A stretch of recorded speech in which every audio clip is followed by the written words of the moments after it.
that Bear Delaware place. Like, oh, so you mean like that's out of state? I thought you were like there's a random place around here.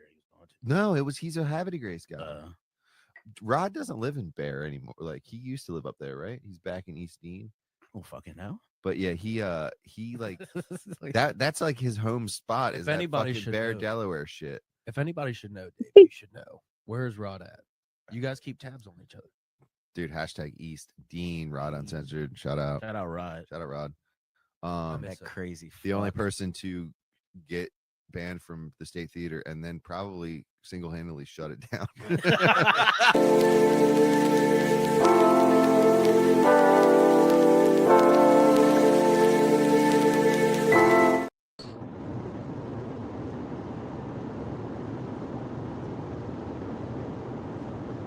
Ah, shit. I'm back. I'm sorry.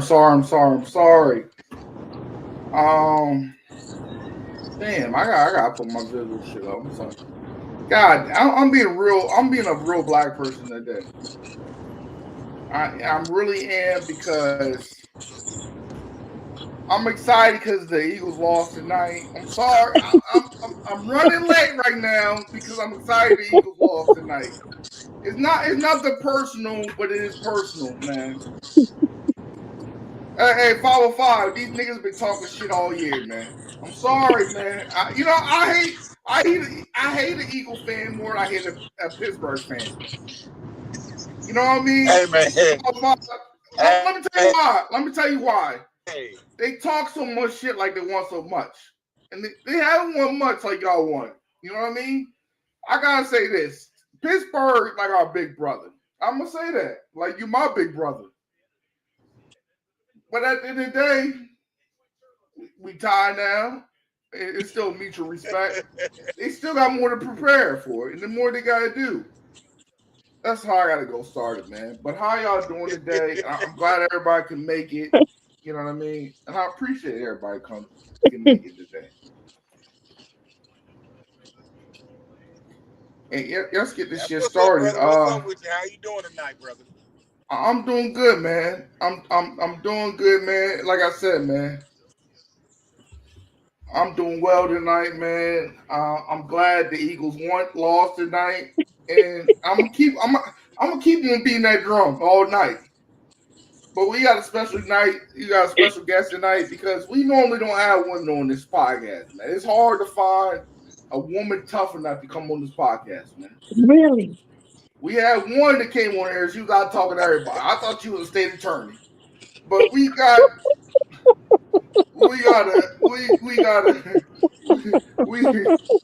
put this shit on mute. We got a teacher here tonight, a fellow comedian. I did some work with her in Northeast. I think it was Northeast Maryland, the funniest comedian of Northeast Cecil County. Let's get her talking, man. How are you doing today? Let's go on with that. I'm good. Thanks for having me. And you said teacher, and I'm over here dozing off because teachers cannot hang on a school night. When I thought you said 8:00, and I looked back. I said, "Oh, they said 9." I said, "These some young people. You guys are young. 9 is late. I'm almost 50." I don't know who you think is young on here. I'm grown as can be, and I'm on my way to a show. Ooh, Lord. Ooh. No, I'm glad to be here. I'm Nicole Spain. I'm just another stand-up comedian on the circuit out of Philadelphia. I'm already looking forward to tomorrow. See how all the depression and the grief is going to be going down in the hallways at work. If I go to an open mic, it's going to be depression. Oh man, Philly is out. I'm glad to be here. I'm sorry, y'all. I'm glad to be here, and I'm here. Just like that, you know. And I also had more people come on. I don't know what happened, but it is what it is, you know. I understand the comedy grind, and people not gonna be on here. You know what I mean? I can at least depend on my boy. Hold up. I lied. Hey, what's up, yo? I appreciate Was good. We were supposed to lock in last Sunday. It was gonna be. I ain't gonna lie, I was drinking the Cavassier. You know what I mean? I'm a comedian. That's my antidepressant. I can't do Ritalin no more. I appreciate you coming on here, man. Hey man, I appreciate you having me, fam. It's all good. I ain't gonna lie, shit. I do drugs. I was running late anyway, so you good. You know what I mean? I got Henny D on there at L505. This brother took that name like we told him to take, man. Yes, I did. You hear me? Hey. He took that name like we told him to take, man. Yeah. Oh, I spelled it wrong. Can you change that a little bit? No, I guess I can't. Okay. Well, I gotta say this, man. I appreciate everybody coming on. I appreciate everybody coming there. Like I said, I know it's late for you because you gotta go to school tomorrow and teach these badass kids in Philly. But let's get it started. Let the people know where you coming from and how you got in this game called comedy. I'm out of Philadelphia. I live in West Oak Lane, Uptown. Everybody know the Philly area. I've been here for 22 years. And how I got into comedy, I was in theater for like 10 years. I did like, local plays and local theater. And then I started dating someone who was a stand-up comedian, and all our dates was just going on open mics and shows. And I always wanted to be a comedian since I was a little girl. So I was like, wow, like, rolling with him, he about to be a vessel for me to get into comedy. And I think at the time I didn't realize it. And then I wound up hearing about the two-reg and keep him up the block, Philly Comedy College. And so I signed up for it, paid all my money up front and took the course. And that led me into getting booked and been consistently booked for 9 years now. God damn, a nine piece. Yeah, like I'm not mainstream. I'm not on, like TV and had a big break yet, but I'm working. I'm writing and I'm working, so. That's half the battle right there. That's half the battle right there. I gotta go with something like my co-host, man. I'm telling you, man. Like this is I gotta say this, man. 505, no homo. You know you my big brother, Paul. Anytime I gotta call this nigga, man, this nigga picks up, man. He's like nationwide. Man, how you doing today, man? Let the people know what's going on with you, man. And that's it, man. Let the people know what's going on with you.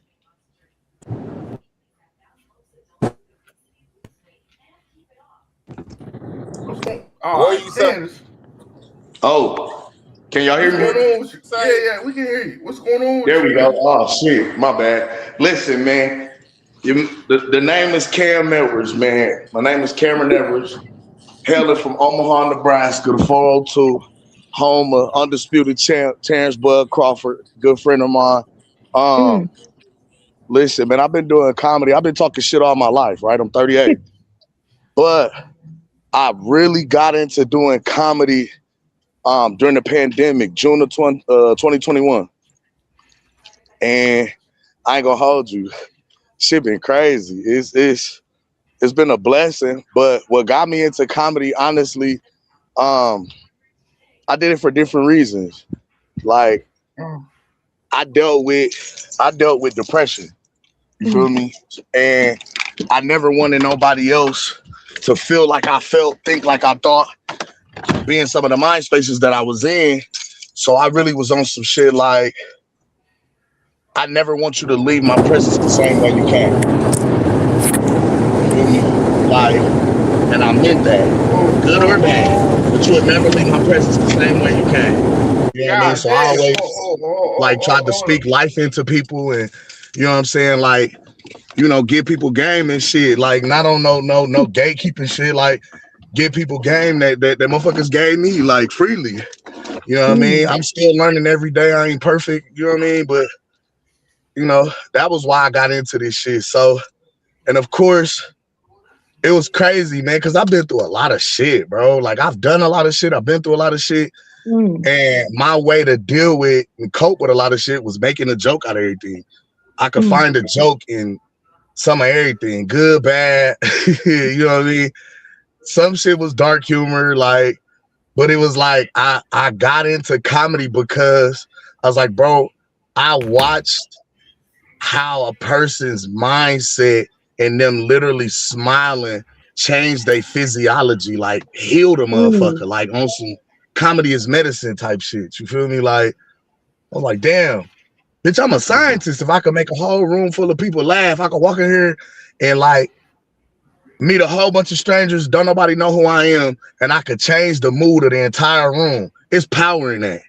If anytime you could walk into a room and change the way somebody feels or change the way somebody think, that's powerful. You know what I'm saying? So like, I'm a scientist, bitch. I'm a chemist. You know what I'm saying? Like in that respect, you feel me?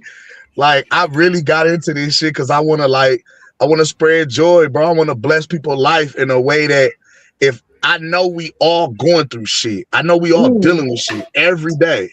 So if I could change, like if I could take your mind off of that bullshit that you dealing with for that little bit of time that we spent together while I'm on stage, I did my job. Okay. Hey, brother, we're gonna stop right there and we'll let the other person go. And I appreciate what you speaking though, man. But we're gonna let Henny D, man. Henny D, how you doing, man? I can't complain, man. I'm all right. Did You know, you I'm any still open very mics? young. Did you hit any open mics up last week, man? Nah, I didn't do no mics, not yet. Oh man. All right. Take your But I'm time, working man. on it. You been I'm writing? working. There's a few venues. There's a lot of venues by me. You know one of them. You know, Comedy Catch, and there's Gate 11. I'll probably do that on Tuesday, and I'll let you know how it goes. All right, you've been writing, at least. Yeah, I've been writing. Okay. Yeah, That's the start. That's the start. Yeah. Where are you based at? I'm in Chattanooga, Tennessee. Oh wow. Okay. Yeah. Okay. Okay. Nice. I'm still very fresh at it, so I'm still trying to figure it out. That's where I'm at with it. We all are. It's like she said, it's nobody's matched. 9 years in, 2 years in, we all trying to work. You know what I mean? That's all it is, man.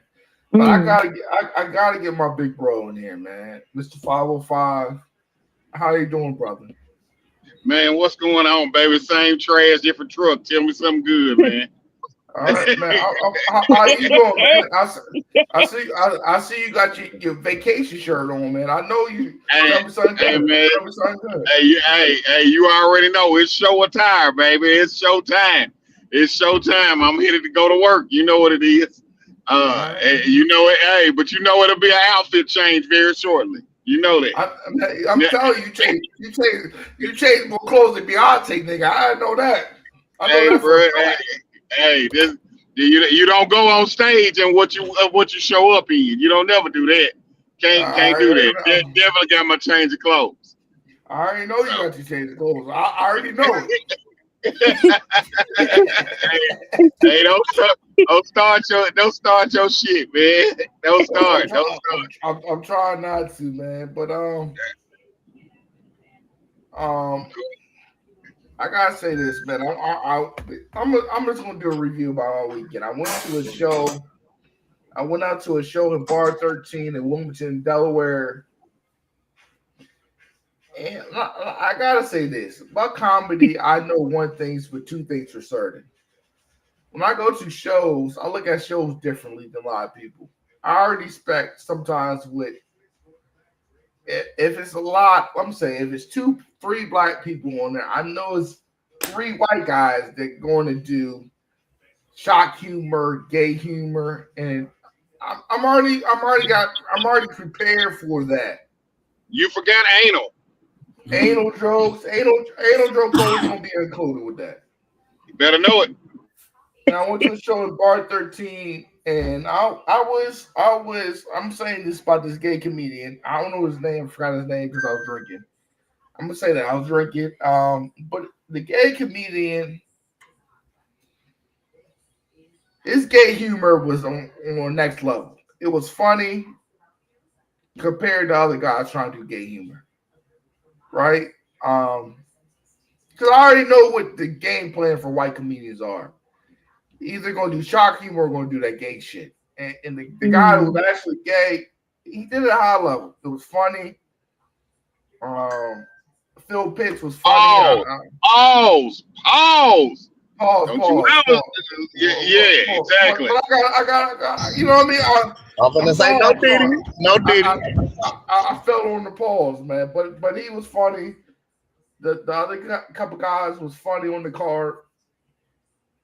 But I think I just say this: shock humor. I know a lot of cats that not melanated going to do the shock humor, but you gotta do it at a high level. I'm not gonna just go give you a cheap laugh because I'm there as a comedian because you're there, and it was not funny because the play I already see a mile coming. It's like I feel like comedy when you're a comedian 505. You know you the host. You always gonna be the host. But you can see punchlines a mile away sometimes. I'm like, this nigga gonna talk. He doing Trump. He gonna talk about Venezuela. He gonna talk about blah blah blah. I'm gonna wait. I'm gonna see who's gonna laugh. I'm like, okay, yeah, I see what you're doing. And I was just sitting there. I was just listening. And then when I took my cousin-in-law, he drove me there. Hey, 505, I don't like driving. You know what I mean? When it get dark, I don't like driving. I'm scared to go outside. Yeah, I know. Mo 3, I don't like to drive out dark when it get dark outside. But when he said that, he's like, "Oh, Rob, what you think about that stuff? You think you had a 5-piece ready if you had to go up?" I said, "Yeah, I got a 5-piece ready." But I said this the ones I rated. I said Dolly Cats was okay. But I didn't think it was very funny. He said, yeah, I agree with you. When somebody a non-comedian say that, like, all right, cool. I'm not a hater. But if you want to do gay jokes and politics jokes, it got to be well written and it got to be funny. Especially because Delaware is a liberal ass state. So they got to be funny. You know what I mean? But I think if you got to do political, you got to be funny. For everybody. You know what I mean? You want to do trans jokes, you got to make it funny. The dangerous jokes, trans jokes. Like, I never did trans jokes, but I done a domestic violence joke. So I put trans jokes with domestic violence jokes in the same box. You got to make them funny where you're like, I see where you're going with it. It depends on who the victim is, however, though, in them jokes. Like, if you're the victim, I could see that as hilarious. However, if it was a woman or a trans woman, that would probably get you banned. But if you're the victim, it's probably going to be hilarious. Right, because it's your story. Exactly. Yeah. But again, like I was just there. I was at bar 13. I was checking them out. I was like, this is cool. Like Phil Pitts did a good job, and now the guy named Tone something did a good job as hosting it. You know what I mean? I thought that was really funny. And I just like going. Sometimes I like going to shows just to go there and just watch. You know what I mean? It's cool just to watch. It's good to see other I ain't gonna people. lie. I think the only type of domestic joke I've done in that regard, I talked about dating a big girl, and I talked about her hitting you with all the knowing all the WWE moves. You know what I'm saying? Like, you ever been choke slam on your couch for some dick? Like, type shit. You know what I mean? But I try to stay away from like super taboo ass shit. You know what I mean? Because it's like, I'm already coming in as an urban comic. Like, where I'm at, I'm already coming in as an urban comic. The major club out here is like the Funny Bone, and the way they playing it out here is like, it's only one of us getting let in at a time. You know what I'm saying? So I'm pretty much having to do my own thing, put on my own, you know what I'm saying, shows or bleed a lot of the open mics, you know what I'm saying, and then once my buzz get up, now they put me on a lot more showcases, a lot of different shows. A lot of people was recommending me, but I've been having, you know what I mean, just hit the road, do shows in other places, you know what I mean, hit open mics in other places. Or anytime I go out of town, I try to touch a mic and connect with people that way, kind of shit. You feel me? Like, but I try to stay away from that taboo shit, bro, because it just, I'm already. My brother, but the thing about it is, it's not taboo. Let me say this: it's not taboo, right? Because there's 30 niggas talking about food stamp jokes, and 30,000 niggas talking about what that nigga gonna do for EBT jokes. So nothing, all the genres of premises already been used. So we all gotta keep on being creative about what premise we get or use. So everything's been touched. It's our job is to make it creative. Because everything's been touched. Everything's been touched.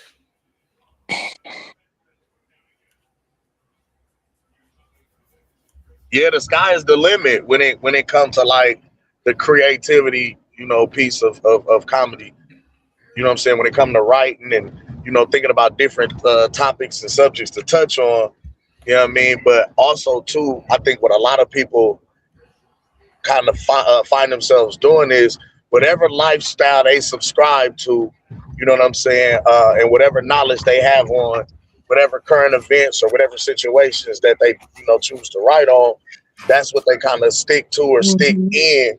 I don't know if a lot of people jump outside the box with something that they're not too comfortable in or with. You feel what I'm saying? Like, if it's not a lifestyle I subscribe to, I'm not going to too much try and speak on it if I don't know nothing about it. You feel me? That's a great point. I don't really, I think with me, I don't really talk about a lot of politics. I think because mostly I don't care and I need to start caring, I guess. But I do want to challenge myself to talk about stuff that's not a part of my everyday life. He's right. Like, I may talk about being a teacher. I talk about some observation that I just see in regular everyday life. I talk about I'm biracial. I talk about maybe some dating stuff, and some of that shit get overkill too. You know what I mean? So I just talk about my everyday life stuff from childhood, some religion stuff, but politics and maybe some sports. And I could afford to probably talk about something different, and that'll probably like challenge me, and it might get me booked in other areas. But I don't know. I tend to kind of just storytell. I write about my stuff because I know it's not stolen. It is typical because everybody date, everybody, you know, got a race, you know, everybody has a career. I don't know. But I think about about comedy, right? Like, comedy is subjective, right? Unless you're doing, I feel like only thing separate from clean and dirty is clean pays a little bit more, right? So if you could do a topic completely clean and kill, you can do that corporate money, that church money. But every premise been touched.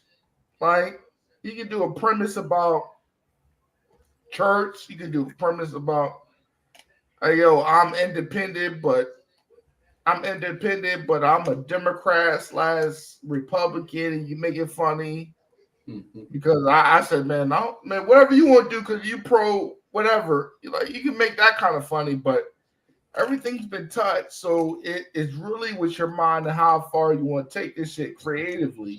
Yeah, I was gonna say it's how far you take it creatively and where you put your own spin on it, your own spice. You know what I'm saying? Like gumbo. You feel me? Like, because when I look at it, like you say, yeah, everything's been touched and tempered with, and every subject has been tempered with. But the way I approach it is like, it ain't been touched by me yet. You feel me? And Pause. that's how you gotta take it, because when I listen to. I'm a student of the game, man. I take this shit like it's science, right? I remember when Richard Pryor talked about. He said, "Man, I remember I paid a bitch $40 to take her on a date, and I came back to her house. I took her back to her house. She said, you gave my daughter $50. Hey, wake your mother up." And I look at it and some shit like that. I'm like, oh shit, that's a great crafted joke. It's a great crafted joke, but how can I spin on it? How can I make it something like that original? How can I talk about whatever I'm going through emotionally? Because I say this about being a comedian, you got to be some kind of disturbed to want to go up to the stage, because public speaking is the hardest thing you got to do. Yes. A lot of people, even teachers, don't like talking. I had a teacher right now in ISS room. She never wanted to speak to me. She was like, "Yo, do that pamphlet right there and do what you gotta do." Right? Like public speaking is a hard thing to do, and to get laughs and get high off that laugh is the hardest thing you gotta do. But I remember this. When I was playing football in high school down at Clarksville, Tennessee, and niggas said I'm the big nose rod, and I was trash, and I was being Black Rudy. I remember them days, and I cracked when the nigga was a starting quarterback. But you always gotta be prepared for the shit you're going through, and comedy always been there for me. I'm sorry, you're not gonna skip over the fact of somebody calling you Black Rudy. Yeah, I was Black Rudy. I'm just saying, I was trash. I was trash football player. I'm not. Hey, 5'5". You my big brother. You know I'm not gonna lie about I ain't gonna lie nothing about me. I know I was trash. Okay. Hey, that's okay. My we Juliet listen, we don't judge. Hey, my Juliet used to always bust me in the lip. No. I judge. I don't listen. Fuck that. Everybody judge. We all judge. Yep. Hey, my Juliet football was always smacking in the mouth. Springfield was always busting in the mouth. Fort Campbell football was always busting in the mouth. But go ahead, brother. I'm gonna let you go. Go ahead. Who are you talking about? No, I'm just talking about Tennessee football. Springfield, my Juliet smacking us in the mouth at Kentwood High School, Clarksville, Tennessee. But go ahead, brother. Go ahead. No, you doing just fine. But as far as my comedy is based around it, just like the nice lady said there was a teacher. My comedy is based around everything that I go through. Now, from the fact that I've probably seen everything that you can see under the sun, I do talk about politics, because at the end of the day, I gotta have this insurance and things of that. When the government shuts down, I need my insurance. So anything that's going on CNN, I'm probably trying to make a bit out of it. So I'm not, but I'm at that age. I am at the proper age of I'm not that old and I'm not too young. So when you're there, you got real responsibilities that you gotta have. So my comedy might not resonate with somebody that's 18 to 19, but if you got a car note and rent that's due on the first, then my comedy is probably gonna be for you. It's gonna be something in the wheelhouse to touch you. Oh, yeah. Talking about late fees and shit. Yeah. I'm in bankruptcy counseling and shit. I ain't worried about no goddamn bullshit. You're educated. You know what it's like when that Sally Mae email come through. Fuck yeah. Yes. And they always, when that garnishment email comes through, see, that's what I'm saying. My comedy is gonna be based around things that really happen. Man, Sally Mae pissing me off, because they 1 minute is Sally Mae, 1 minute is Navient. They switching off different groups and shit. Yes, loans get switched off like a ship. Like it's just I'm talking about shit there. I'm trying to catch up with. Hey, you don't even know who you gotta pay. No, but they want you to pay, and you better pay somebody, and you better screenshot that fucking receipt. That's it. And that's like I said, like it's 10,000 ways to touch this pamphlet called comedy, Mm. man. And I feel like comedy is subjective, right? Like I tell a lot of people, right, Mr. 5-5, we talked about this shit last week. You know what I mean? You my regular host, right? It's comedy that is for the rooms, like you said, for all them niggas to sell chicken baskets at. It's Yeah. room where niggas can touch that mainstream Mm. and make it funny for both rooms. A lot of times you can tell whatever kind of show it's going to be based on the green room. So like I said, and I don't have a problem working any audience. I know that you being Rod, you prefer a nice blend of Caucasian Republicans and people that live in trailers. I know that is the room that you really want to work in. But I don't I like both of them. I like both of them. You're right. Exactly. But I'm gonna tell you what. So the rooms that you want, I'm gonna put it in a vegetable term. So in Rod's room, there's gonna be steamed asparagus served. I love asparagus. God damn, and some of the darker hue rooms, you might see raw cucumbers and let's see here another one. Might see some raw broccoli. You always gonna see strawberries in the green room. It's always gonna be a strawberry platter. Chicken wings are gonna be there. Depending on how much they like it, might have seasoning or not. But you're gonna definitely have to pay for your ranch dressing regardless. The condiments. Simple. Okay.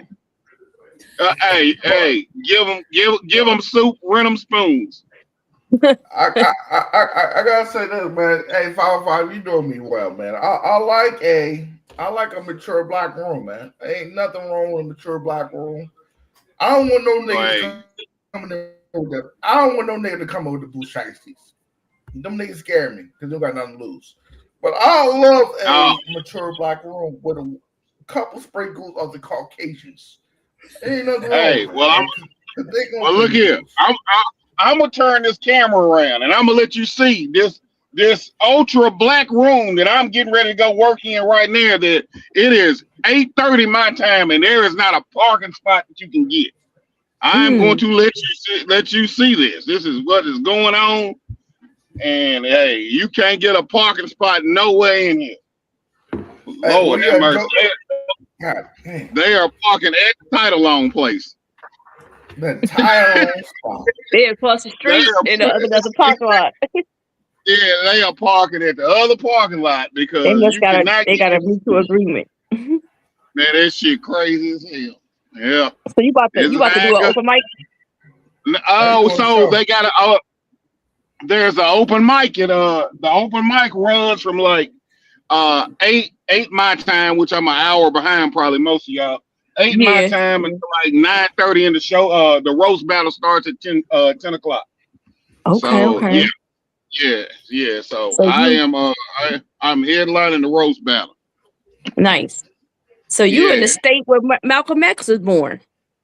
Straight up. Tennessee? No, I thought you was Nebraska. No. Malcolm X was born in Omaha, Nebraska. I am in Tennessee. Malcolm X was born where I'm at. Take me away from Tennessee. God damn. Arrested Take me to another place. Yeah. That shit was my shit right there. Arrested Development. I'm telling you. Them niggas, hey, I'm telling you, made me want to leave Tennessee.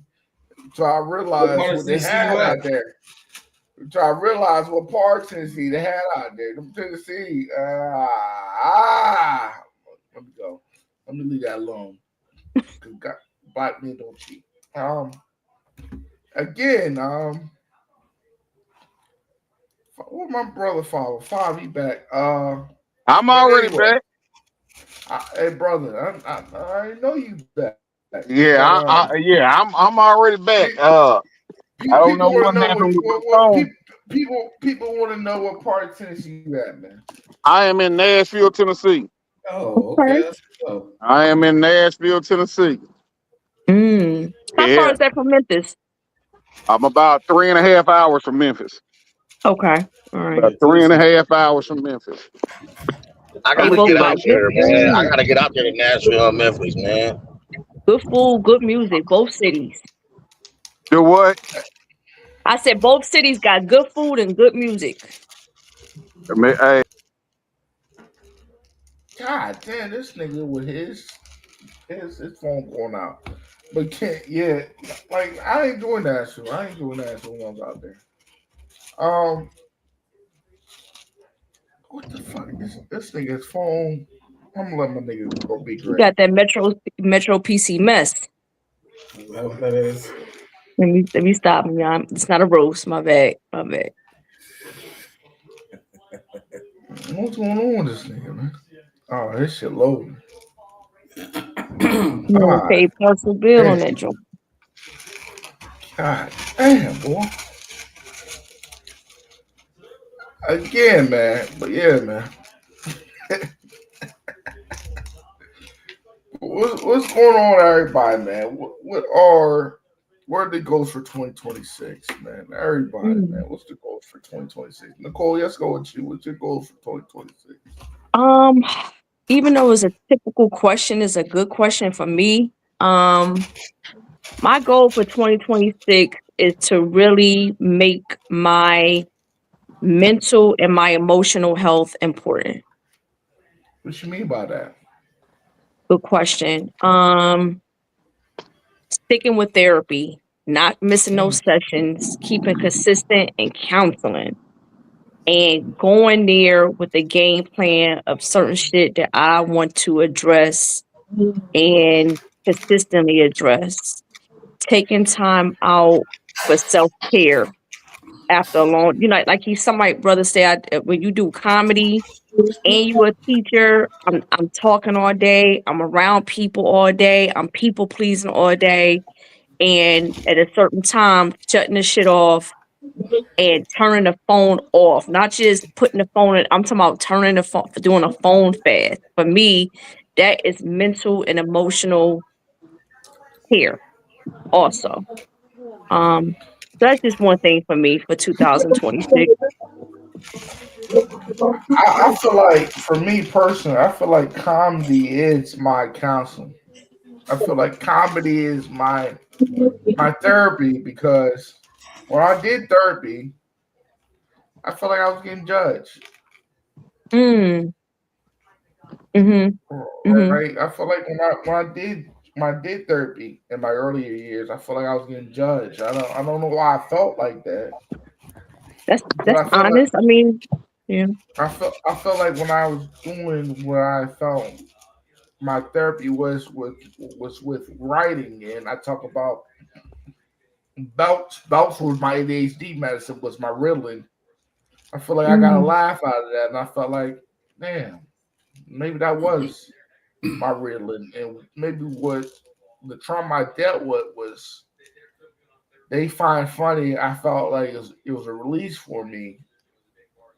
And once Mr. 505 brought me out there to Tennessee, and he had me out there in Nashville, and I talk about porn addiction. I went in my parents. I went with dial-up internet, and I realized my dad had a whole iPod full of porn. I felt like that's what everybody do. You know what I mean? When I make fun of that, I said, "Yo, it's what everybody do." You know what I mean? Because sometimes you don't want what that same cat tonight, and you know what I mean. That's what Mhm. everybody do. And we joke about, you know what I mean. I talk about maybe school wasn't for me, and I realized that because my ACT wasn't high enough. But I can make people laugh, and a lot of people who have degrees can't talk socially in front of 100 people, 25 people. They clutch their pearls. Mhm. I Mhm. can do that. I can do that, but they can't do that. Do you find that comedy is also judgmental too, though? I mean, you in the audience. The audience is judgmental. The host, the comedians with each other, judging yourself. So I think it's But I feel like it's like when I do comedy, like I said, I went to a show yesterday, and I was like, when I do comedy and I watch comedy, I'm like, yeah, I feel like this is what I meant to do, right? This is what I feel like I'm meant to do, right? Like some niggas is meant to be teachers, some niggas is meant to be engineers, some niggas meant to be directors, right? When I watch comedy and I'm like, damn, let me get up. You know what I mean? I'm like, let me get up. You know what I mean? And when I watch this shit, I'm like, shit, I'm ready to get up.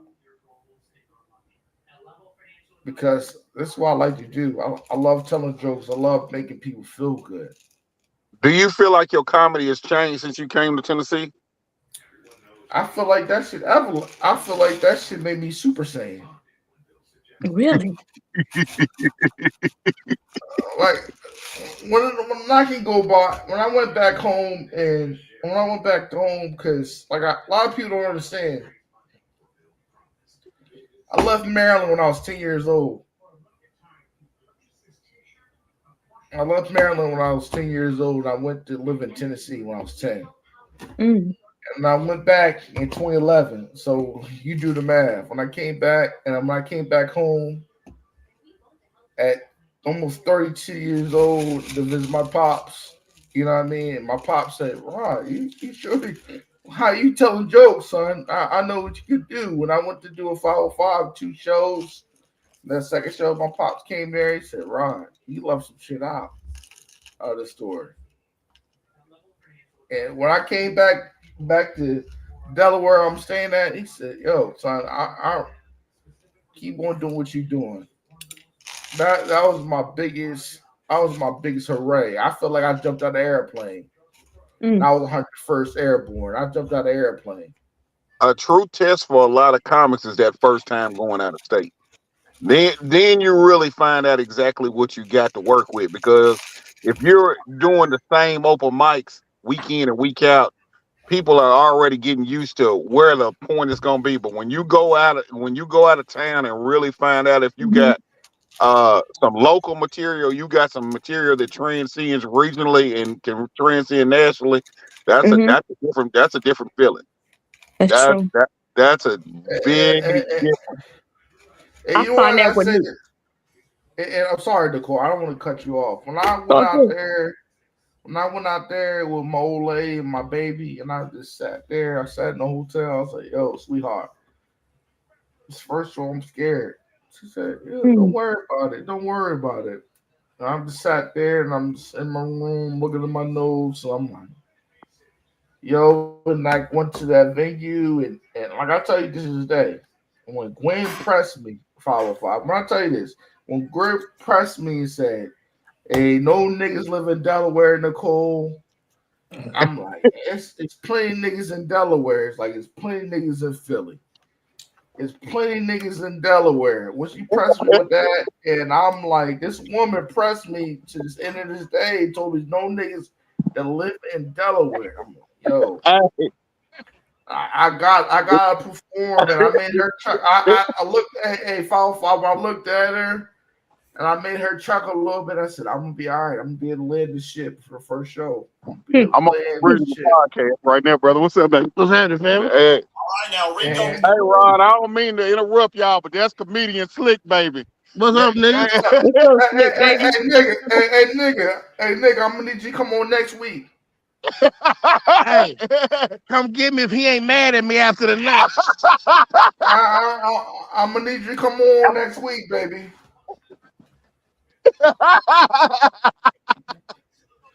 I'm putting all my checks on my brother 505. All right, I got. Hey, I'm gonna log back off and come back on in a second. All I'm right, gonna go log ahead, off do and come back you. on in a Go second. ahead, do you. Go do you. All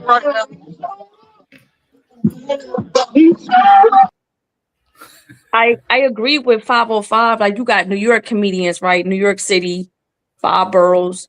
You got New York City comedians that hustle hustle through all the mics, shows, and everything. And this New York, they only really do New York. They step outside New York City, they the main ones that struggle with some of their material and like really um murdering on the stage. I was just talking about that with some comedians the other day. I think because they think it's a New York City is global. They don't have to go nowhere. They don't have to step out of the city. But you gotta get those. You gotta spread jokes around the country like it's a STD. You gotta spread your shit. And a lot of New York comedians, they have a hard time killing out of New York. I just think it's not even STD. I think it's got to be universal. Like your material got to be universal, where it's relatable with everybody. I mean, it got to be relatable for the common white woman that get her water out of a well. It got to be common for the black woman across the street. It shit got to be universal, where it can relate to everybody.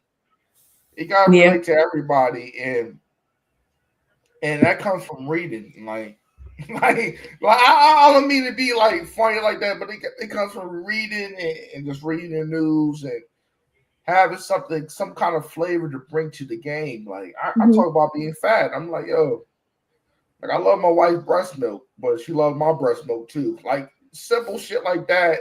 Like you gotta make a nigga think about Chuckles. Like, this nigga really produce breast milk?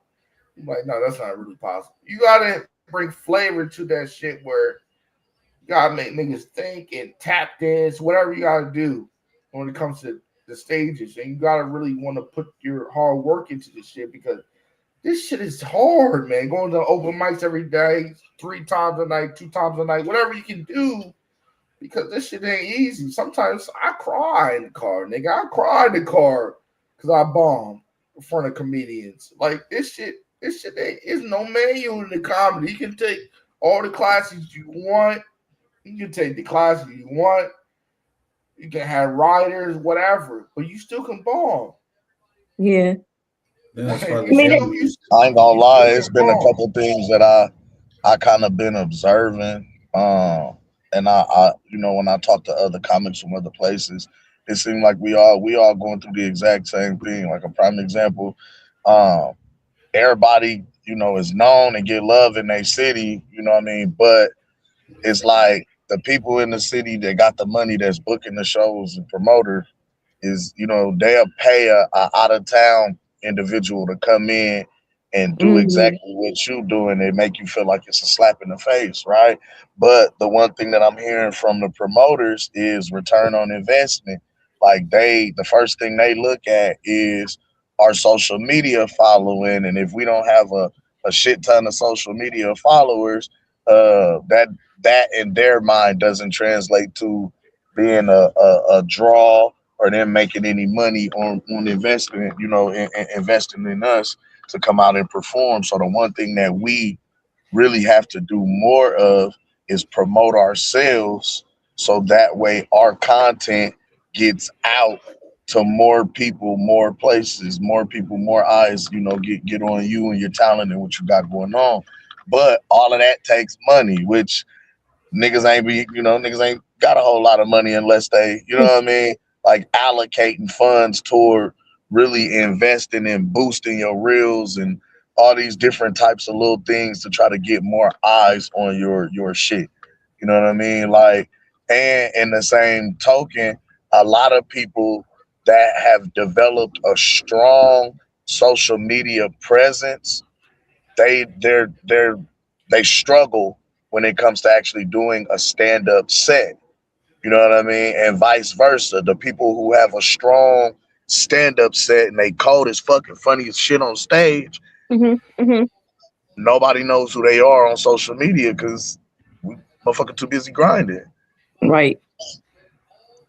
So it's kind of turning into a bit of a revolving door in which we having to find a way to do a bit of both to kind of get the desired result.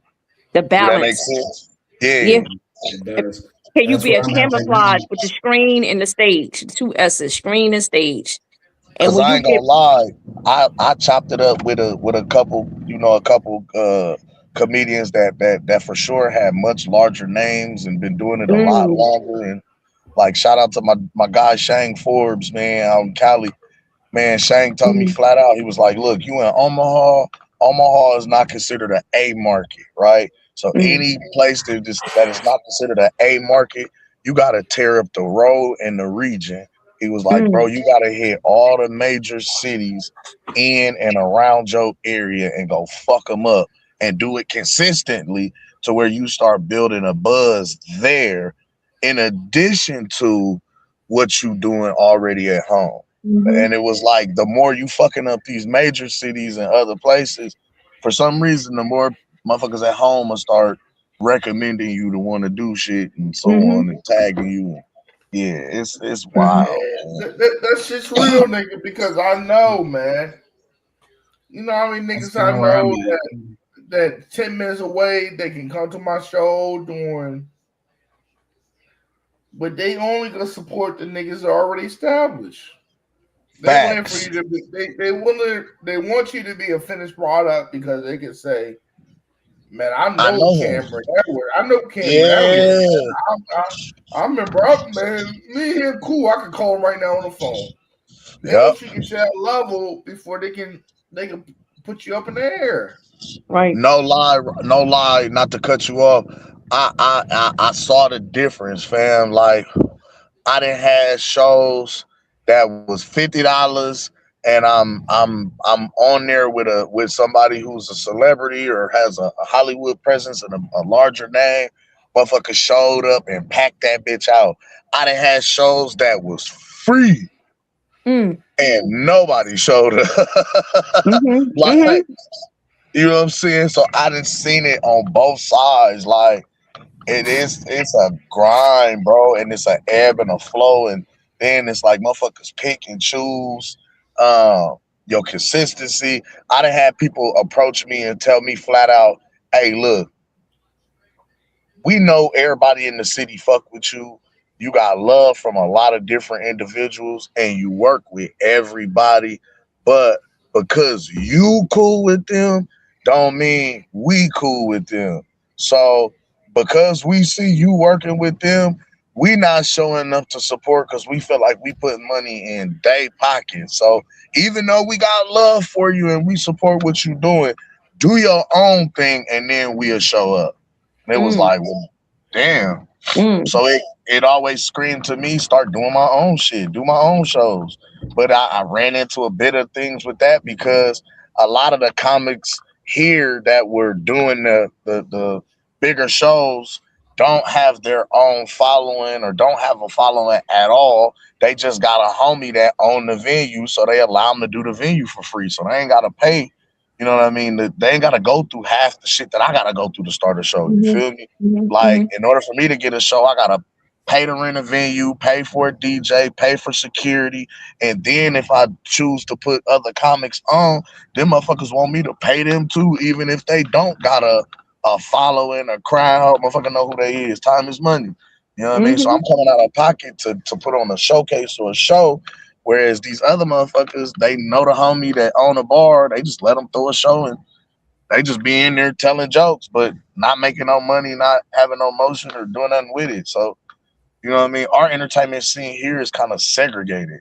It's weird, bro. Like, it's Mhm. crazy.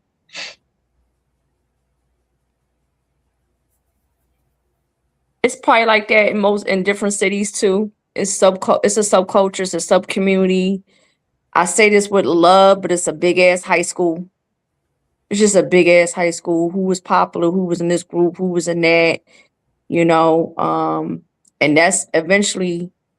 I'm almost 50, so I'm tired, and I don't even give a fuck no more. I'm just this on my own journey, you know. And that's my transparency with comedy. It's like I don't even if I bomb, I don't even beat myself up no more. You still gotta care. You still gotta give a fuck. Like if you about to get on that stage and you not nervous, you need to do a wellness check with your ass because that means you don't care no more. You starting to lose your passion. I'm glad you said Um, about being nervous because I've been nervous for a while and I've been trying to do this for a minute now and I'm still bugging out. I can't like mm, you were saying before, I have a strong media presence, but when it comes to the stage, is where I'm struggling at. But you doing it, so you gonna break through it though, because you making it a I focus. feel like I'm gonna have a breakthrough pretty soon. Yeah. So you got the media, you got the online stuff, which I don't. Mm-hmm. I'm probably more of a stager than online. So you saying you're trying to break through on the the other stage more side to make it both.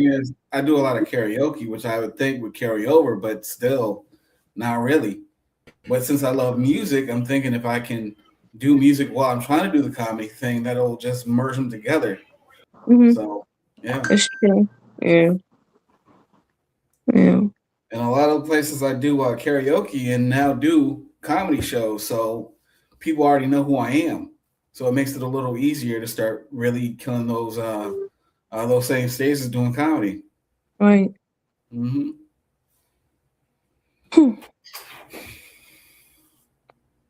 Well, guys, I gotta get out of here. I gotta be to work or be in these classrooms at 7 in the morning. Peace to you. I appreciate you pulling up. I apologize for me being rude and logging off like it, but no, you know when the promoter want to pay you, you gotta go in there for that. Oh, you gotta handle business. Yeah.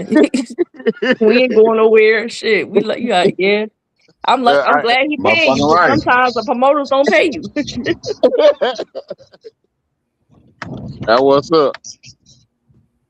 If you ever feel like loading some money up, my Cash App is. my Zelle is. Well, no, right. My Venmo. All the motherfuckers. Like Google. Yeah. I don't even have iPhone, but my Apple Pay.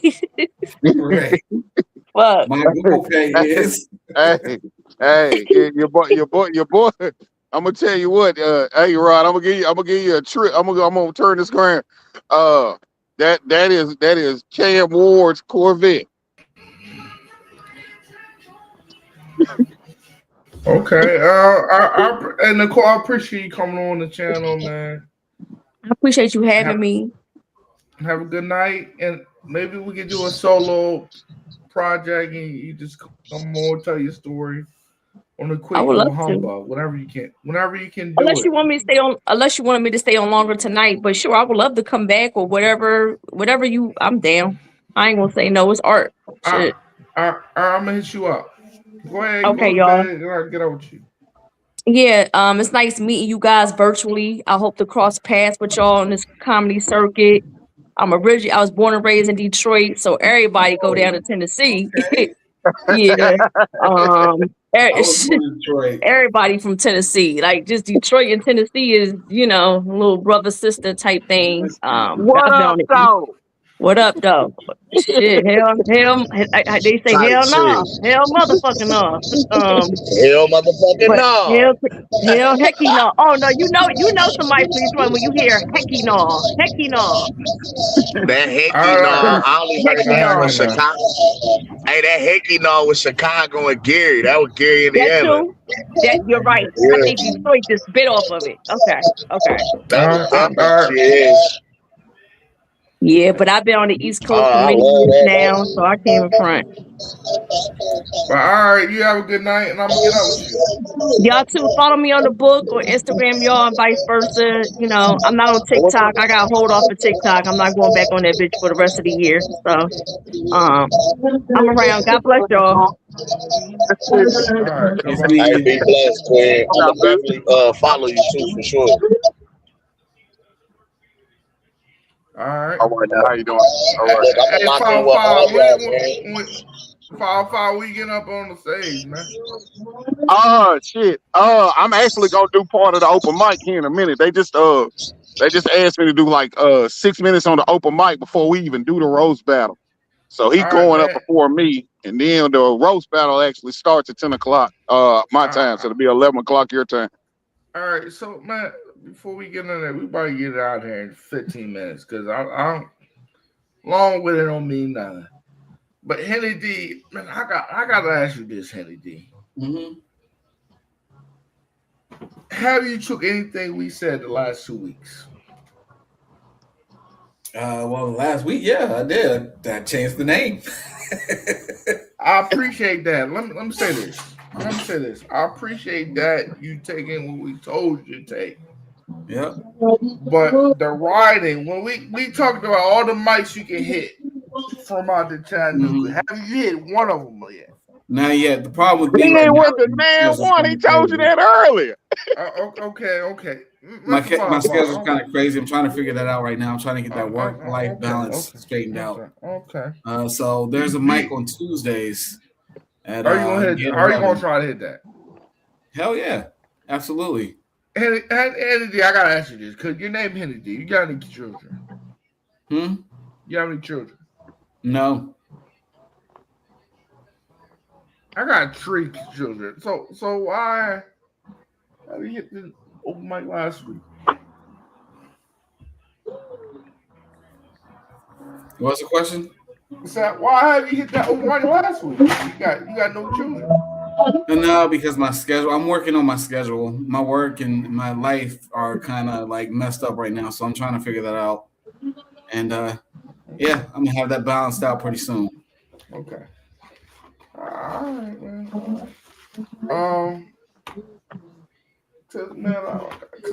Henry D. Only why I'm asking you this because I want you to try this shit, man. Put your full forward. If I had no children, man, I wish I could have had no children because I did a lot of special things with my pistol. I like to let that shit soak in a little bit, man. I ain't gonna mad. I'm not mad to mean that because I know what I like. And I want you to put your full force, your 2 boots in this every day, man, to try to get better, man. That's it. Yeah, I'm working on it, man. It's a work in progress. I promised myself I would hit a lot of mics this year, so that's what I'm planning on doing. Hit the open mics, man. Hit the open mics up, man. Cameron Edwards, man. Have you been hitting the open mics up in 2026? Oh, I'm definitely hitting open mics, man. What's thought about this? They just gave me my own open mic room. I'll be doing that every month, hosting my own joint and presenting my own joint. So that way, I'm doing it for the culture. So that way, it ain't no excuse. You know what I'm saying? Because since I started doing comedy, I've been approached by a lot of people that always came out on some, hey man, you need to put me on the show. Shit, you need to go and put me on stage. I'm funny. Shit, I give you 5 minutes. So now I'm like, yo, I'm giving you a platform. I'm giving you the opportunity to do that. Come talk your shit. Come have fun. You know what I mean? Try some new shit out. And the cool part about it is I'm bringing back the Gong Show. So if you cooking and the crowd loving you, I'm gonna let you work. But if ain't nobody fucking with you, gong. Bonk. I love it, man. I love it, man. Niggas gonna have to get their bag. That sounds like a pretty cool idea. Yeah. The rejection is good for everybody. I'm definitely doing open mics, man. When I hit the road, I'm doing open mics. Anytime I hit y'all area, I'm tapping in with one of y'all, and then I'm like, hey, what's the open mics? What's the places to go around here? And I'm there. That shit I'm real, networking, man. That shit real, man. Yo, Edward, how long you been doing this shit, man? Shit, 4 years. I started in 2024 or 2021. Okay. Shit, 5 years now. Damn, that's crazy. 2021. Yes. Yep. Summer of 2021, June 27, 2021 was my first time on stage doing a comedy showcase. It was thrown because it was a contest. The winner of the contest was gonna win tickets to go see Scruncho and my partner, my people who actually put on the open mic, the showcase for the contest or whatever. I was supposed to do 5 minutes. I did like 17 minutes. It's on my YouTube page too. I did like 17 minutes. And yeah, man, I got a standing ovation. I won the contest. From there, I met Scruncho, chopped it up with Scruncho. Scruncho, like, yeah, you're natural, bro. Come on. I can't wait to work with you. Ever since, crazy, man. Like, I've been hosting, working, doing shows. I went from opening to damn near like this first year doing comedy. I headlined my first show. Like I've been working, bro. I've been working. I've been staying active and really just staying with it, like staying at it, and you know what I mean, like staying focused with this shit. But it's opened up doors for me for real. Like I've done music. I've done a Tubi show, a Tubi movie, a Tubi series. Yeah, bro. I got a podcast out with boxing. Like I said, I know Bud Crawford. Like this comedy shit been moving for your boy. But I've been sticking to comedy. That's the bread and butter. I feel you, man. And before we get out of here, man, I want everybody to know I appreciate everybody coming on here. I'm gonna start with Henry D, man. Let the people know where they can find you at, man. Right here in Chattanooga. I'm also on YouTube. Facebook. Sheesh, I should give you my Facebook information. I don't even know that yet. God damn. All right, man. Henry D, I'm gonna get you back on next week, man, because yeah, man. You gotta come up with a bigger plan because I want to help you out, brother. I want you to come back. I want you to come back on next week and give me some good news. Okay. Pretty or no? Yeah, I'll be here. All right. The only reason I won't be is if I'm working. All right, man. You gotta give me an update, man. Because I'm gonna text you. I understand. I'm gonna text you Friday. Okay. Early in the week. Give me some good updates. I want you back on. Okay.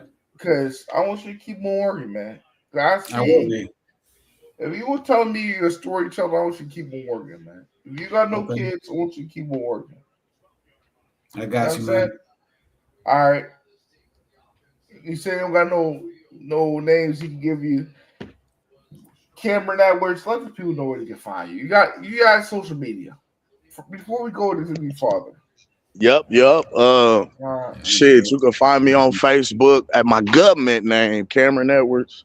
Yeah, I don't hide. You can Google me, Cameron Edwards. You can Facebook, Instagram, Twitter, YouTube, TikTok, and hell, even Snapchat is all the same.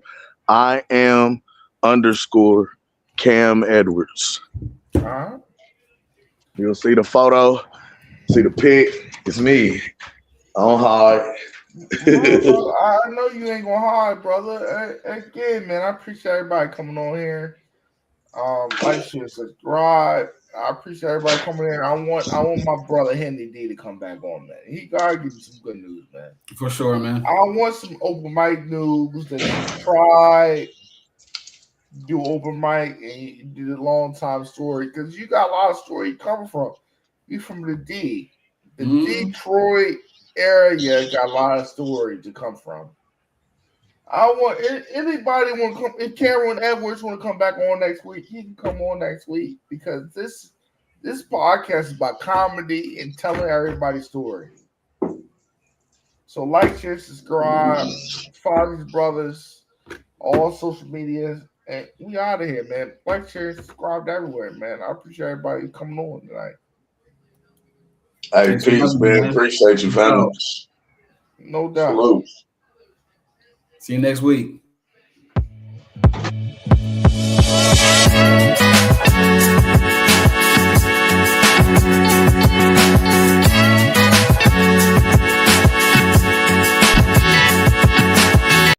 What's coming to you? The world, Chico. And everything in it.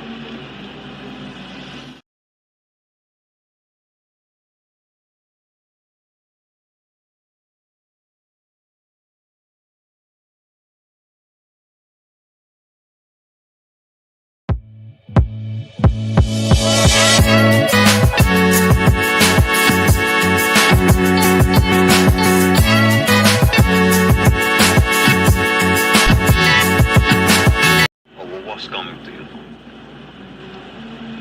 The world, Chico.